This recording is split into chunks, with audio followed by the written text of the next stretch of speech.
बाहर 12:30 पौने 20 खेल रही थी बाहर, तो फिर एक लड़की देखी 10 साल की लड़की थी, वो आके मुझे तुरंत बताई कि आंटी आपकी बेटी एक आंटी लेके चली गई। सबसे पूछा, बोले नहीं यहाँ नहीं आई बेटी, सबसे पूछे पूरी गली से।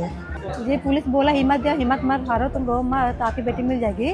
पूरा सीसी कैमरा लगा हुआ था, जिस दुकान पर औरत ले गई थी मेरी बेटी को।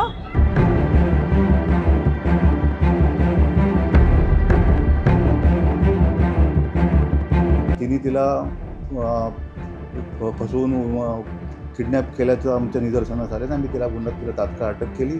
मग एका ठिकाणी आम्ही दरवाजा वाजवल्यानंतर रात्री 8 वाजण्याच्या सुमारास सदरची महिला आणि ती मुलगी आम्हाला मिळून आली. ही घटना आहे वरळीतील. दिवसाढवळ्या बाहेर खेळत असणाऱ्या चिमुकलीचं अपहरण झालं आणि एकच खळबळ उडाली. वरळीच्या प्रेमनगर येथे राहणारी 3 वर्षाची सृष्टी गुप्ता घराच्या अंगणात खेळत होती. यावेळी अचानक एक महिला आली आणि चॉकलेटचं आमिष दाखवून सृष्टीला घेऊन गेली. ये बाहर 12:30 पौने 20 खेल रही थी बाहर, तो फिर एक लड़की देखी 10 साल की लड़की थी, वो आके मुझे तुरंत बताई कि आंटी आपकी बेटी एक आंटी लेके चली गई। तो वो बोली उसी गली में, उसी गली हम तुरंत गए उस गली में, पर वो औरत किधर गई नहीं पता चला। हम हर जगह खोजे उजे आधा घंटा 1 घंटा तक ले, फिर नहीं मिली मेरी बच्ची। तो हम लोग पुलिस कैंप गए, वहाँ पर कंप्लेंट किया, ऐसी बात है। आपकी बच्ची गुम हो गई थी तो वो बाहर क्या कर रही थी? बाहर खेल रही थी, गुब्बारे ली थी, खेल रही थी गुब्बारे से। एक बाबू छोटा था, उसके साथ खेल रही थी। तो ये आपको पता चला, उसके बाद आपको मतलब क्या घबराहट हुई, दुख हुआ? घबराहट दुख हुआ, खोजे बहुत, अपने मौसी पास आए तुरंत, इनसे बोले तो ये भी खोजी उजी नहीं मिली। फिर पुलिस के हम लोग गए वहाँ पे, सब कुछ लेकर का प्रूफ, तो वहाँ पे पुलिस अपना काम कर रही थी। पूरा छानबीन के पूरा हर गली खोजे। तो पूछा लोगों से? सबसे पूछा, बोले नहीं यहाँ नहीं आई बेटी, सबसे पूछे पूरी गली से। तो फिर आपकी बच्ची मिलने के बाद उसने कुछ कहा कि उसने मुझे उठाया, फिर उसके बाद क्या किया क्या नहीं? वो सब पुलिस पूछे उनसे, वो उसके बारे में मुझे नहीं मालूम, पुलिस पूछे उससे। कभी देखा नहीं, हम उसको कभी देखे ना, कभी जानते नहीं, ना उसको पहचानते, ना उसमें मेरा बातचीत हुआ, कभी नहीं। ये सब होने के बाद आपको क्या लगा कि अभी ये बच्ची गुम हो गई है, तो फिर अभी कैसे पता चलेगा? क्या ऐसे सोच में पड़ गए थे? जी, सोच में पड़ गए थे, बहुत रो रहे थे, मतलब दुख में हुए थे।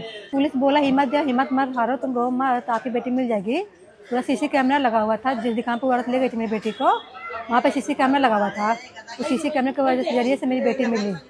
घटनेचे गांभीर्य लक्षात घेता वरळी पोलिसांनी आपली सूत्र फिरवत आणि अवघ्या 3 तासाच्या आत अपहरणकर्त्या महिलेला पकडलं आणि सृष्टीला तिच्या कुटुंबियांकडे सुखरूप पोहोचवलं. सीसीटीव्ही फुटेजची तपासणी केली. दरम्यान तिथे गंगाराम लॉन्ड्री म्हणून एक लॉन्ड्री आहे, त्याच्या ठिकाणी आम्हाला एक सीसीटीव्ही मिळाला.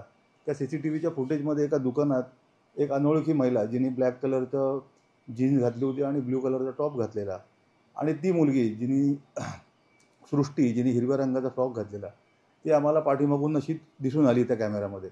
त्या कॅमेऱ्याच्या आधारे आम्ही ती त्या प्रेमनगरमध्ये अशी पायऱ्या चढून वर जाताना दिसली. त्या फुटेजच्या आधारे आम्ही प्रेमनगरमध्ये स्थानिक लोकांच्या मदतीने कॉम्बिंग ऑपरेशन सुरू केलं. तसेच त्या मुलीचा फोटो आणि त्या बाईचा फोटो, असं त्याचा आम्ही फोटो घेऊन त्याची सगळी माहिती, वेगवेगळे आमचे ग्रुप आहेत वरळीतले, मोल्ला कमिटी ग्रुप आहे, आम्ही वरळीकर ग्रुप आहे, परत गणेशोत्सव ग्रुप आहे, मदरसा मस्जिद ग्रुप आहे, नवरात्र उत्सव, असे वरळीतल्या सगळ्या ग्रुपवर ती आम्ही फोटो त्यांचे व्हायरल केले. सगळ्या टीमनी मिळून, आम्ही सगळ्यांनी मिळून प्रेमनगर परिसरात स्थानिक लोकांच्या मदतीने कॉम्बिंग ऑपरेशन सुरू केलं. घरोघरी जाऊन, प्रत्येक घरात जाऊन त्या मुलीचा शोध घेतला आणि सरते शेवटी त्या टेकडीवर प्रेमनगरच्या संध्याकाळी साधारण 8 वाजण्याच्या सुमारास आम्ही एका घराचा दरवाजा वाजवला असता, कारण आम्ही प्रत्येक घराची फिजिकली तपासणी सुरू केली, कारण ती प्रेमनगरमध्येच महिला गेलेली लक्षात आल्यानंतर मग एका ठिकाणी आम्ही दरवाजा वाजवल्यानंतर रात्री 8 वाजण्याच्या सुमारास सदरची महिला आणि ती मुलगी आम्हाला मिळून आली. त्यांना आम्ही तात्काळ पोलीस स्टेशनला आणलं. मुलीला सुखरूप तिच्या आईवडिलांच्या ताब्यात दिलं. त्या महिलेकडे चौकशी केली तेव्हा तिचं नाव दीपाली दास, मूळची ती वेस्ट बंगालची राहणारी आहे आणि प्रेमनगरमध्ये ती भाड्याने राहते मागील काही महिन्यापासून.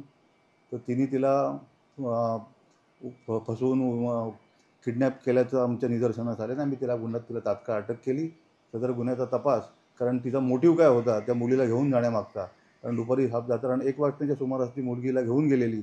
8 वाजेपर्यंत तिने त्या मुलीला कुणाची आहे याबाबत का शोध नाही घेतला, तिचा मोटिव्ह काय होता, त्या दृष्टीने आमचा तपास सुरू आहे. मुंबई पोलिसांनी दाखवलेल्या या तत्परतेचं कौतुक होतंय. सृष्टीच्या कुटुंबियांनीही पोलिसांचे आभार मानलेत. लोकमत मुंबईसाठी मुक्ता लोंढेचा रिपोर्ट.